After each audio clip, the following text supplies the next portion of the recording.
उन लोगों का लीडर आगे आया और बोला, यारे हीरो बन रहा है क्या? है जानता नहीं गुड़गांव में ये हीरोगिरी काम नहीं आती। चुपचाप चला जा, वरना बेकारी हमें एक की जगह 2 कब्रें खोदनी पड़ेगी। अभिनव ने इस बात का कोई जवाब नहीं दिया।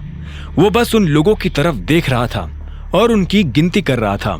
इतने में उसने एक लड़के से कहा, भाई जरा पीछे हो ना। हाँ, वो लड़का पीछे हटा तो आखिर में अभिनव ने अपनी गिनती पूरी कर कहा, हाँ अब कब्रिस्तान वालों को फोन करके बोल दो कि वो 2 नहीं 20 कब्रें खोद कर रखे। 2 लोग 20 मुर्दों को गाड़ने आ रहे हैं। इस बात ने अभिनव के सामने हर एक आदमी के गुस्से को भड़का दिया था। इधर अभिनव भी अपनी मुट्ठी कसकर तैयार हो गया था। एक आदमी दौड़ते हुए अभिनव की तरफ आया और उसने अभिनव पर डंडे से वार करने की कोशिश की, लेकिन अभिनव ने उसका डंडा पकड़ा और उसके पेट में मार दिया। लड़का नीचे गिर पड़ा। देखते ही देखते अभिनव ने समा और समय दोनों बदल दिए। वो लड़का जॉनी, जो अभी तक उन लोगों से मार खा रहा था और जिसे लग रहा था कि अब उसके जिंदा बचने की कोई संभावना नहीं है, वो खुद अभिनव का ये रूप देख हैरान हो गया था। उसके लिए अभिनव भगवान से कम नहीं था। जब अभिनव ने उनकी लीडर को भी मार मार कर हदभरा कर दिया तो वो दर्द के मारे कराहते हुए बोला, कौन हो तुम? अभिनव ने उसे कोई जवाब नहीं दिया। वो बस उसकी आंखों में देख रहा था। वो आदमी जवाब जानने के लिए बेताब हुआ जा रहा था, लेकिन इससे पहले कि अभिनव उसे कोई जवाब देता, वो खुद ही नीचे गिर गया था। उसकी आंखें बंद हो गई थी और उसने हिलना डुलना बंद कर दिया था। उसे इस हाल में देख अभिनव के चेहरे पर मुस्कान आ गई थी। इधर जॉनी का मुंह खुला का खुला रह गया था। उसने अपनी जिंदगी में ऐसा कोई आदमी नहीं देखा था जो एक साथ इतने लोगों को चित कर सके। वो धीरे धीरे अभिनव की तरफ आगे बढ़ने लगा था। अभिनव ने देखा कि उसके होंठ के पास से खून आ रहा था। उसकी आंख के नीचे काला गड्ढा हो गया था। उसके पैर में मोच थी और उसके कपड़े फटे हुए थे। कुल मिलाकर उसकी हालत बहुत खराब थी। अगर अभिनव वक्त रहते वहां नहीं पहुंचता तो वो मर सकता था। उस लड़के ने अभिनव के पास आकर पूछा, कौन हो तुम और तुमने हमारी जान क्यों बचाई? जॉनी इस सवाल का जवाब जानने के लिए बेताब था। उसके दोस्त वही सड़क पर बेहोशी की हालत में पड़े थे।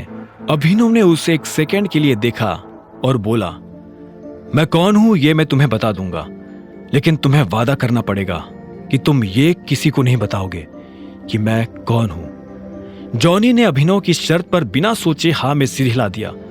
अभिनव ने उसकी जान बचाई थी। वो अभिनव के लिए अपने दिल में इतना छोटा सा राज तो रख ही सकता था।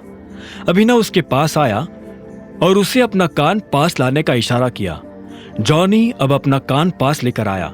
अभिनव धीरे से उसके कान के पास झुका और बोला, मैं टाइगर हूं। और इतना कहकर वो 2 कदम पीछे हो गया। जॉनी ने जब ये बात सुनी तो उसकी आंखें फटी की फटी रह गई थी। वो बिना पलक झपकाए अभिनव को देख रहा था। कुछ देर के बाद अभिनव हरदेव पाल सिंह के घर आ गया था। इतने सारे लोगों को मारने के बाद अभिनव के हाथ पैरों में बहुत दर्द हो रहा था। उसने गाड़ी पार्क की और एक गहरी सांस लेकर अंदर जाने लगा। वो बहुत धीरे धीरे और ध्यान से अंदर जा रहा था। मुझे तो समझ नहीं आ रहा कि अब हमें करना क्या चाहिए। मेरे हिसाब से हमें गौरव से कहना चाहिए कि वो अकरम से इस बारे में बात करे। अब तो वही हमारी मदद कर सकते हैं, राजीव ने कहा। जब अभिनव अंदर आ रहा था तब राजीव, शर्मिला और परिवार के बाकी लोग किसी गंभीर विषय पर चर्चा कर रहे थे। वो सभी काफी चिंता में नजर आ रहे थे। जब तक हमें किंग कॉर्पोरेशन का सपोर्ट नहीं मिलेगा तब तक हमारा काम नहीं हो पाएगा। मुझे लगता है हमें फॉक्स ग्रीन होल्डिंग से सपोर्ट लेना चाहिए। शर्मिला ने भी अपनी तरफ से सुझाव देते हुए कहा, मम्मा अब कैसी बातें कर रही हो? ये दोनों कंपनी टाइगर चलाता है और हम जैसे लोग टाइगर से सीधा जाकर नहीं मिल सकते हैं। आज तक जब उसे किसी ने देखा ही नहीं तो हम कैसे उससे मिल पाएंगे? अनन्या ने कहा। यह सुनकर शर्मिला बोली, शायद चिराग इस काम में हमारी मदद कर सकता है। मैं काम करती हूँ, तुम्हारी और चिराग की शादी फिक्स करवा देती हूँ। वैसे भी इस अभिनव ने हमें दिया क्या है? ठीक इसी वक्त अभिनव घर के अंदर दाखिल हो गया।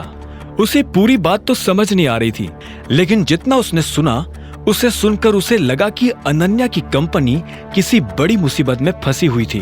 हेलो, नमस्ते, अभिनव ने अपने चेहरे पर मुस्कान लाते हुए कहा। वो भले ही कितना भी थका हुआ था, लेकिन वो इन लोगों को पता नहीं चलने देना चाहता था कि वो क्या करके आया है। जैसे ही अभिनव ने चहकते हुए नमस्ते किया तो शर्मिला, अनन्या और राजीव उसे देखने लगे। उनकी आंखों में एक अजीब सा गुस्सा था। अभिनव उनकी आंखें देख हैरान हो गया। अभिनव को यह तो नहीं लग रहा था कि वो लोग मुस्कुराते हुए उसका स्वागत करेंगे, लेकिन आज जिस तरह का गुस्सा उनकी आंखों में नजर आ रहा था, उसे देखकर अभिनव को कुछ अजीब लग रहा था।